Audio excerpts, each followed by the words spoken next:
உறவுகள் அனைவருக்கும் வணக்கங்க. பேராசை பிடிச்ச இந்த பேய் விஜயாவுக்கு சரியான சவுக்கடி கொடுத்த மாதிரி தான் இருந்துச்சு. பொண்ணு வீட்டில் அண்ணன் முறை வேணும், தங்கச்சி முறை வேணும்னு சொல்லிடுறாங்க. வீட்டுக்கு வந்து புலம்பி தள்ளுறாங்க. போச்சே போச்சே, என்னடி போச்சு அப்படின்னு கேட்க உடனே விஜய் இருந்துட்டு பேடா போச்சு, யாருங்க நீங்கள் வேற, காரு போச்சு, பங்களா போச்சு, வசதி போச்சு, வாய்ப்பு போச்சு, என் புள்ள ஓனராக இருந்திருப்பான், பெரிய தொழிலதிபராக இருந்திருப்பான், ஐயோ போச்சே போச்சே, ஒன்றும் இல்லாமல் அந்த வந்தாலே பார்லர்காரி அவன் மாதிரி பொய் இல்லையே, உண்மைதானே, போச்சே போச்சே, என்னடி சொல்ற அப்படின்னு சொல்லி குழம்புறக்கு என்ன சொல்றது, அதான் தங்கச்சி முறைன்னு சொல்லிட்டாங்களே. எப்பேற்பட்ட சம்பந்தம் போச்சே, தங்கச்சி முறையா போச்சே, 1 விட்ட 2 விட்ட 3 விட்ட தலைமுறையில் தங்கச்சி உரம் வேணுமா? அந்த பொண்ணை பார்த்து சொல்லு வடிகிறாரு. நான் கூட மனோஜுக்கு ரோஹிணி மேலே லவ் இருக்குங்க, அந்த பொண்ணு மேலே மயக்கத்தில் இருக்காரு அப்படின்னு பார்த்தா அதெல்லாம் ஒன்றும் இல்லைங்க. யாரை கொண்டாந்து நிப்பாட்டினாலும் இப்போ பார்த்த பொண்ணை கட்டிட்டு அங்கிட்டு ஒரு வருஷம் கழிச்சு இவ வேணாண்டா வேற ஒன்று கட்டுவோம் அப்படின்ட்டா விதி வந்து வேற வழி இல்லைன்னு கட்டுறது வேற. ஆனால் இவர் அந்த பொண்ணை பார்த்தாலும் அப்படின்னு சொல்லிதான் வடிவார். அந்தளவுக்கு ஒரு என்ன சொல்கிறது மனோஜ், ஒரு மைண்டு இல்லாத மைண்டாக இருக்குது. இங்கே வந்து வீட்டில் புலம்பி தள்ளுது, எல்லாம் போச்சுன்ட்டு அங்கே நடந்ததை சொல்கிறாங்க. அண்ணாமலை பார்க்குறாரு, முத்து கடந்து சிரிக்கிறாரு, கண்ணு போச்சா போச்சா, இதுக்கு பருத்தி மூட்டை குடனில் இருந்திருக்கலாமே அப்படிங்கிற மாதிரி பேச, டேய் சும்மா இருடா, உங்களுக்கெல்லாம் குழப்பா போச்சா அப்படி இப்படிங்கிறாங்க. ரவி கடந்து சிரிக்கிறாரு, டேய் இன்னும் முறைப்படி டைவர்ஸே ஆகலை, அதுக்கெல்லாம் எதுக்குடா இதெல்லாம் அப்படின்னு சொல்லிட்டு இருக்காங்க.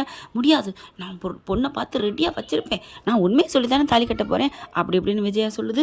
அதுக்கப்புறம் ரோஹிணி பார்க்குது, இங்கே பாருங்கள் இவங்க என்ன வாழ விட மாட்டேங்கிறாங்க, எனக்கும் இவங்களுக்கும் கேஸு போயிட்டுருக்கு, அப்படி இருக்கல எப்படி பொண்ணு பார்க்க போச்சு, ஏமா பொண்ணு பார்க்க போனீங்களா, அது வந்து நாங்களாம் பார்க்க போகலேன்னு சொல்ல போகுது விஜயா. உடனே மனோஜன், இப்போ என்னங்க தப்பு, அவள் கல்யாணம் ஆகி மறைச்சிட்டு எங்ககிட்ட கல்யாணம் பண்ணி வாழ்வா, தெரிஞ்சிருச்சு வேணான்ட்டோம், டைவர்ஸ் ஆகிற வரைக்கும் நான் எப்படி பொறுத்துட்டு இருக்க முடியும், ஆகிற வரைக்கும் இருப்பேன், அதுக்கப்புறம் கல்யாணம் பண்ணிப்பேன் அப்படின்னு மனோஜ் சொன்ன கையோட போலீஸ் பார்க்குறாங்க.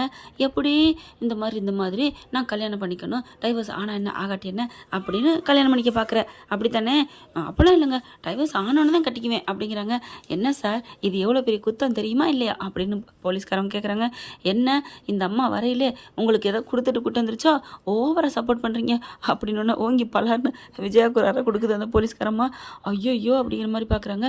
என்ன நீங்கள் இப்படிலாம் கை நிட்டுறீங்க பேசிகிட்டு இருக்கிற அப்படிங்கிறாங்க. ரவியும் வந்துடுறாரு, முத்து வந்துடுறாரு. இங்கே பாருங்கள் மேடம் என்ன பிரச்சனை, இவங்க கம்ப்ளைண்ட் கொடுத்துருக்காங்க, இவங்களுக்கு பொண்ணு பார்க்க போனீங்களாமே அப்படின்னு கேட்கல, நாங்கள் அதெல்லாம் போகவே இல்லை அப்படிங்கிறாங்க. சார் கல்யாணம்லாம் பண்ணல, பொண்ணுன்றதா மாப்பிள்ளை இருந்தால் பார்க்கத்தான் செய்வாங்க, இது ஒரு பிரச்சனைன்னு வந்து நிற்கிறீங்க, நாட்டில் எவ்வளோ பிரச்சனை இருக்குது, போங்க சார் அப்படிங்கிறாங்க. உடனே நோய் வந்துட்டு அதெல்லாம் முடியாது, இவர் வந்து எனக்கு தெரியாது, இவங்களுக்கு வந்து மாப்பிள்ளை பொண்ணை பார்த்து கட்டிடுவாங்க, கல்யாணம் ஆனதுக்கப்புறம் நான் எப்படி சார், நான் யார்கிட்ட போய் கேட்பேன், அதனால் என்னம்மா பண்ண சொல்கிறேன், அதனால் ஒன்றும் இல்லை, கோர்ட்லேருந்து கேஸ் தீர்ப்பு போகிற வரைக்கும் இவரை லாக்கப்பில் வைங்க சார்.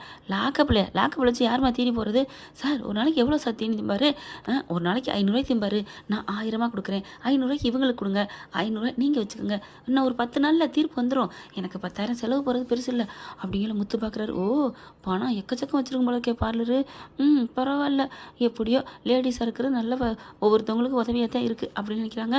அதை விட கெட்ட மனசாக இருக்கிறவங்க கெட்டவங்களோட சேர்ந்துக்கிட்டு என்னென்னோ பண்ணுறாங்க.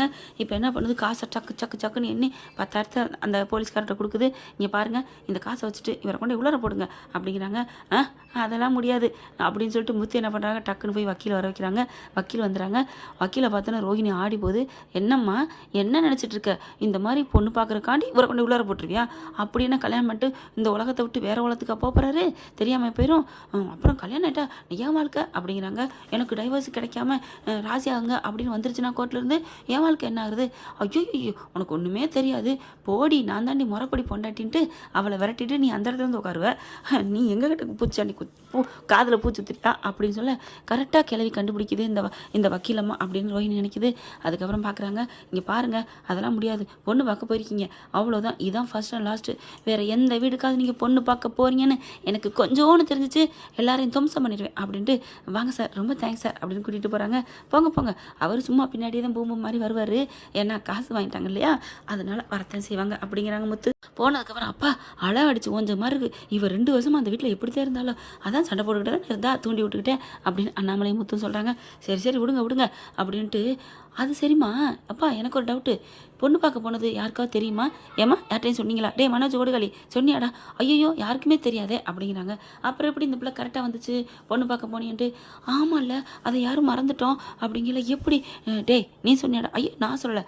விஜயா நீ சொன்னியா அப்படின்னு அண்ணாமலை கேட்க, ஐயையோ நான் சொல்லுங்க, நான் ஏங்க அவகிட்ட போய் சொல்லுவேன்? அப்போ யார் சொல்லிப்பா, யார் சொல்லிப்பா? ஆ இப்போ தான் புரியுது. என்ன என்ன என்ன யார்கிட்ட சொன்னேன்?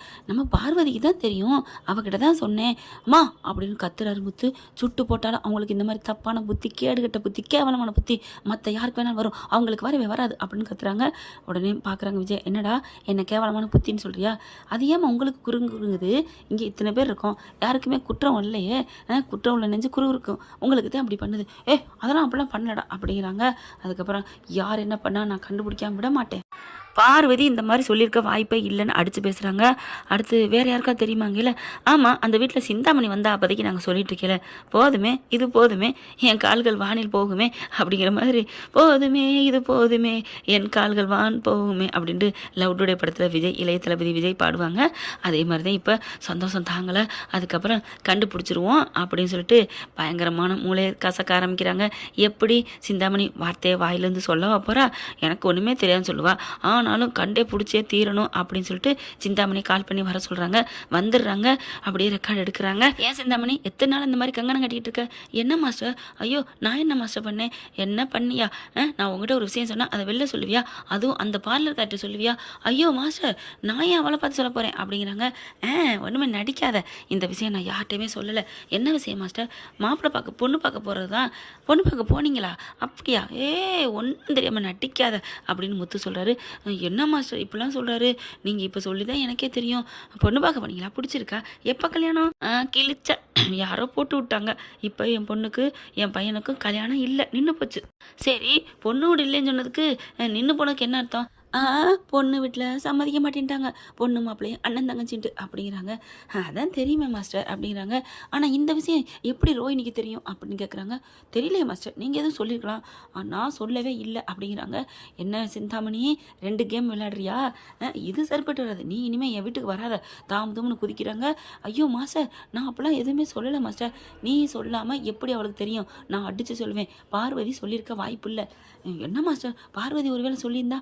அதெல்லாம் அவள் சொல்ல மாட்டா, தலையை சுட்டு போட்டாலும் சரி சொல்ல மாட்டா அப்படிங்கல. விஜயா அப்படிங்கிறாங்க பார்வதி. அந்த வீட்டுக்கு வந்துடுறாங்க.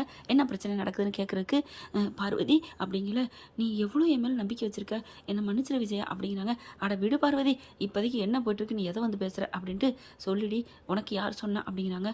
எனக்கு யாரோ சொல்லியிருக்காங்க, தெரிஞ்சிச்சு வந்தேன், அவ்வளோதான், இப்போ அதுவும் அவங்களுக்கு முக்கியம் அப்படின்னு சொல்லிட்டு வேகமாக கிளம்ப பார்க்குது. அப்புறமா பார்க்குறாங்க விஜயா.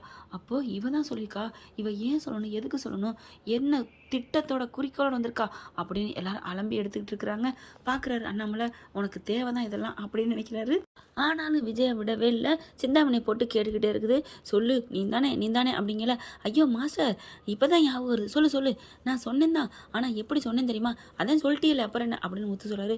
இந்த தம்பியை கொஞ்சம் பேசாமல் இருக்க சொல்லு மாஸ்டர். டேய் சும்மா இருடா சொல்லுப்பா அப்படிங்கிறாங்க. இல்லை நான் அந்த பிள்ளையை பார்த்தேன், கோயிலில் வச்சு பார்த்தேன். எப்போ? நேற்று இந்த விஷயம் நடக்காதே, காலைல தானே மாப்பிள்ளை பார்க்க போனாங்க.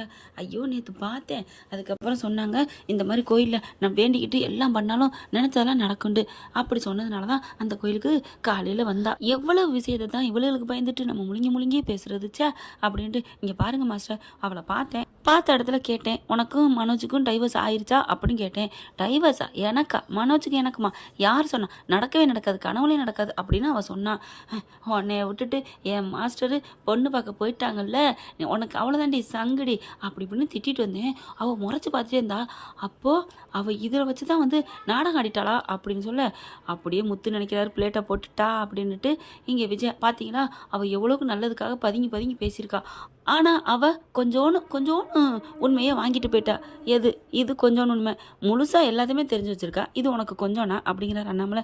விடுங்க, ஏதோ தெரியாமல் சொல்லிட்டாங்க மாஸ்டர், ஒரு ஸ்டூடெண்ட்டு அப்படி இப்படின்னு சிந்தாமணி பற்றி அந்த தப்பான அபிப்பிராயத்தையும் விட்டுருதுங்க. சிந்தாமணி அப்பாடா ஒன்றை மாதிரி கூறுகட்ட குக்கர் இருக்க வரைக்கும் எத்தனை வீடு வேணாலும் நான் வாங்கலாண்டி அப்படின்னு சொல்லிட்டு சிந்தாமணி நினைக்குது. அடித்து பேசிடுதுங்க.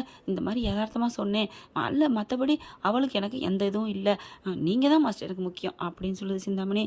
ஆனால் விஜயா அப்படியே புலம்பி போய் தவிச்சு போய் என்ன பண்ணுறதுன்னு தெரியாமல் நிற்கிதுங்க. என்ன ஃப்ரெண்ட், விஜயாவுக்கு இன்னும் 6 படை வீடுகளில் அறுசுவை விருந்தோடு இருக்குது அப்படின்னு தானங்க சொல்லணும். ஓகே ஃப்ரெண்ட்ஸ், பார்க்கலாம். தேங்க்யூ. இந்த வீடியோ உங்களுக்கு பிடிச்சிருந்தா தயவு செய்து லைக் பண்ணுங்க. இன்னும் அப்டேட்ஸ்க்காக சேனலை சப்ஸ்கிரைப் பண்ண மறக்காதீங்க. நம்ம கிட்ட இருக்க எல்லா சேனல்ஸோட லேட்டஸ்ட் வீடியோ அப்டேட்ஸ்க்காக மேல ரைட் சைடுல காட்டுற லிங்கை கிளிக் பண்ணி வாட்ஸ்அப் குரூப்ல ஜாயின் பண்ணுங்க. உங்களிடம் விடைபெறுவது நான் உங்கள் மெஹர்.